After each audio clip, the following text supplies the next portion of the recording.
Hey everyone, welcome back to the Deep Dive. Today, we're really digging into some pretty profound ideas, things that span centuries, really. We're talking about love, mercy, and what it truly means to be a neighbor. And this isn't just looking back. It feels like a living challenge for today. It absolutely is, yeah.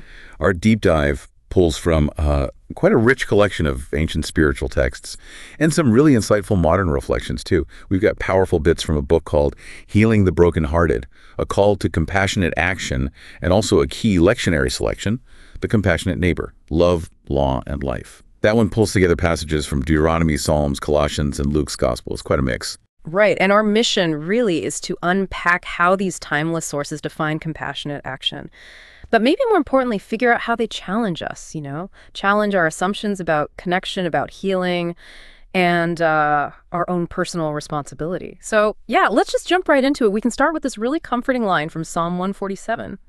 It says, "He heals the brokenhearted and binds up their wounds." It paints such a vivid picture, doesn't it? Divine care, restoration. But what's interesting is how it then sort of pivots, moves towards something much more active. That pivot is crucial. We often think of love as this big feeling, almost abstract sometimes. But what's so striking in these texts is how they almost strip away the sentimentality. They reframe love as this tangible, maybe even gritty action.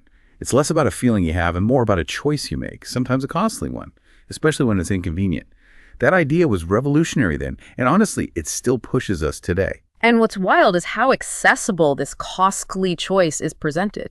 Deuteronomy 30, it makes it incredibly clear. Moses tells the people, look, this command isn't too mysterious and remote. It's not like it's up in the sky or across the sea where you need some special trick to go get it. Exactly. It's not some secret code or a hidden treasure map you have to decipher. Moses says it's very near to you, already in your mouths and in your hearts. You have only to carry it out. It's like an internal compass, this innate understanding just waiting for us to, act on it. Yeah. Which kind of pushes against our modern idea that deep wisdom has to be super complicated, right? It's right there inside us. In Psalm 19, it just doubles down on the value of this accessible wisdom, this law. He calls it perfect, refreshing the soul, trustworthy, giving wisdom to the simple, right? Rejoicing the heart. It's even described as more precious than gold and sweeter also than syrup or honey from the comb. So it's not meant to be a burden. It's framed as a gift, a guide to living well. Okay, so if this profound wisdom is truly within us and it's so accessible, why is it often so hard to actually live it?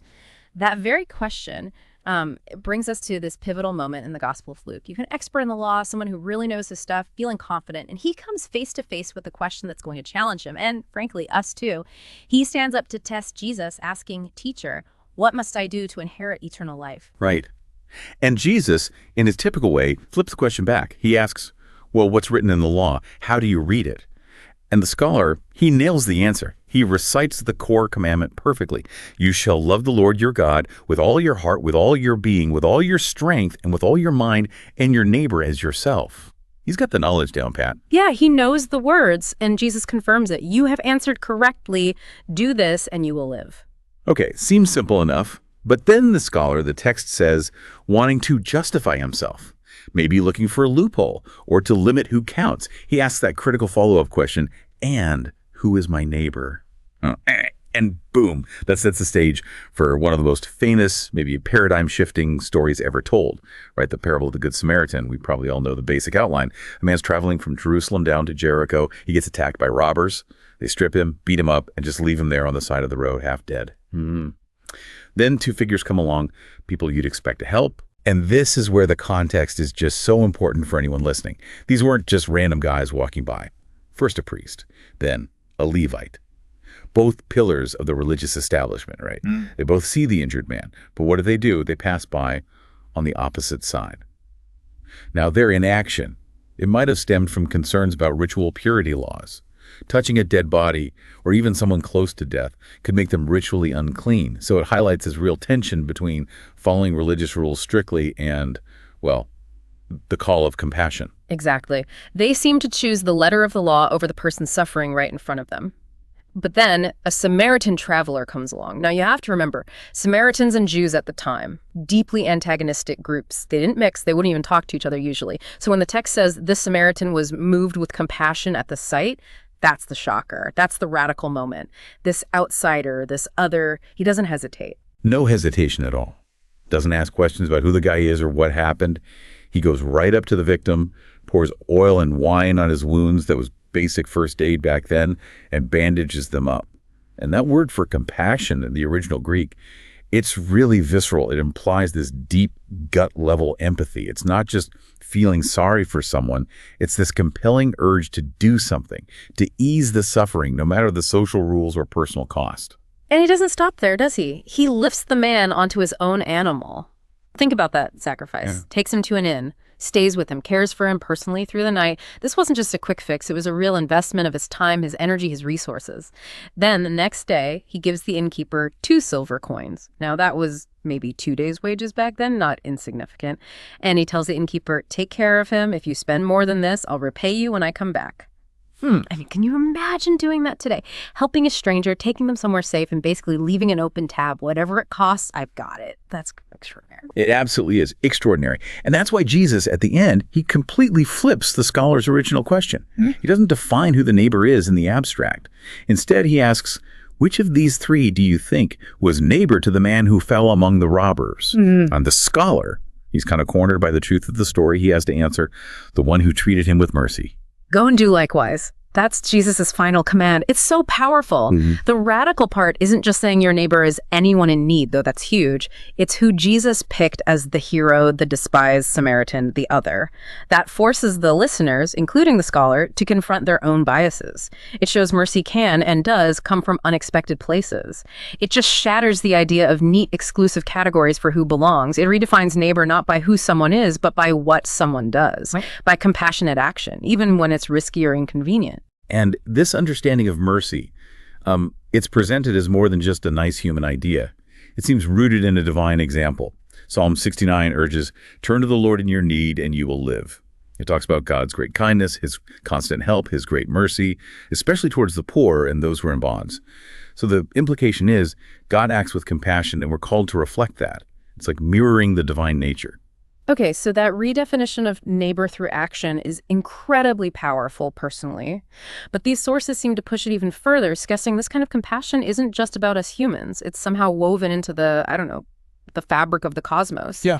Echoing a divine plan for reconciliation. Colossians 1 paints this huge cosmic picture, Christ Jesus as the image of the invisible God, the firstborn of all creation. It says all things were created through him, and crucially, in him all things hold together. It's a massive idea, really. It suggests that your everyday act of kindness, helping someone, maybe someone different from you, isn't just isolated. These texts frame it as like a small contribution to this grand universal project, a project of reconciliation, bringing everything back into harmony and peace. The passage says God's purpose was, through him, to reconcile all things for him, making peace by the blood of his cross. So our small acts of mercy, they actually participate in this huge story of universal peacemaking. It connects the personal to the cosmic. Wow. That vision of everything being connected, reconciled, that's really something. And it's sustained by this idea that it's not just ancient history, but a living truth. Like the Alleluia verse from John 6 reminds us, your words, Lord, are spirit and life. You have the words of everlasting life. The guidance, the inspiration is presented as constantly available, always urging us towards this way of living. Which loops us right back to that prayer from Healing the Brokenhearted. It's essentially asking for the grace to actually live this out. Asking for a softened heart, the ability to love with real mercy, and the courage to be a true neighbor. It's a call to step beyond our usual circles, our comfort zones. Yeah. And that feels like the core takeaway from this whole deep dive, doesn't it? Our understanding of neighbor gets totally shifted. It's not a static label you assign to people based on proximity or similarity. It becomes an active role, a dynamic verb, something you do through mercy and compassion, and you do it regardless of those boundaries we erect or how convenient it might be. Exactly. It's a powerful reminder that faith, at least according to these sources, finds its reality not just in belief, but in action. It becomes real when it actually moves us to act with tangible love towards people who are hurting, even if, maybe especially if, they're seen as the other. So with all that in mind, maybe here's a thought for all of us, for you listening, to take away from this deep dive. Who is someone, maybe today, maybe this week, that you could show mercy to, even if it feels uncomfortable, even if it demands you step a little bit outside your usual boundaries?